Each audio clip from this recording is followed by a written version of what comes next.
விட்டுக் கொடுப்பவர்கள் தோற்பதில்லை.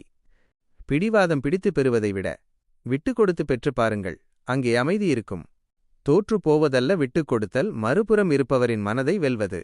யார் பெரியவர் என்ற போட்டியில் அன்பை தோற்கடிக்காதீர்கள். சற்று குனிந்து கொடுத்து பாருங்கள், உங்கள் ஆளுமை உயர்ந்து நிற்கும். விட்டுக் கொடுத்தல் வாழ்வின் பேரழகு. தோற்றுப் போவதல்ல விட்டுக் கொடுத்தல், மறுபுறம் இருப்பவரின் மனதை வெல்வது. பிடிவாதம் பிடித்து பெறுவதை விட விட்டுக் கொடுத்து பெறுவதில்தான் அமைதி ஒளிந்திருக்கிறது. உறவுகளுக்குள் யார் பெரியவர் என்ற போட்டியில் அன்பு தோற்றுப்போகிறது. அங்கே சற்று குனிந்து கொடுத்து பார், உன் ஆளுமை உயர்ந்து நிற்கும். கடல் அலை கரையைத் தொட்டு மீண்டும் பின்வாங்குவது பயத்தினால் அல்ல, மீண்டும் ஒருமுறை கரையைச் சேரலாம் என்ற நம்பிக்கையினால். ஏன் விட்டுக் கொடுக்க வேண்டும்? நிம்மதி சரிக்குச் சரி வாதிடுவதால் கோபம்தான் மிஞ்சும். விட்டுக் கொடுப்பது மன அழுத்தத்தை குறைக்கும். உறவுகள் பலப்படும். ஒரு சிறிய விட்டுக் கொடுத்தல் பெரிய விரிசல்களை தவிர்க்கும்.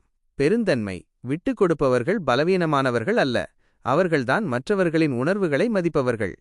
விட்டுக் கொடுப்பவர்கள் கெட்டுப்போவதில்லை, கெட்டுப்போகிறவர்கள் விட்டுக் கொடுப்பதில்லை. இந்த வீடியோ உங்களுக்கு பிடித்திருந்தால் மறக்காமல் ஒரு சப்ஸ்கிரைப் செய்து உங்கள் நண்பர்களுக்கும் பகிர்ந்துவிடுங்கள். உங்களுடைய ஆதரவு எங்களுக்கு மிகவும் முக்கியமானது. மேலும் பல சுவாரஸ்யமான வீடியோக்களுடன் உங்களை சந்திக்கிறோம். தொடர்ந்து இணைந்திருங்கள். வணக்கம். வாழ்க வளமுடன்.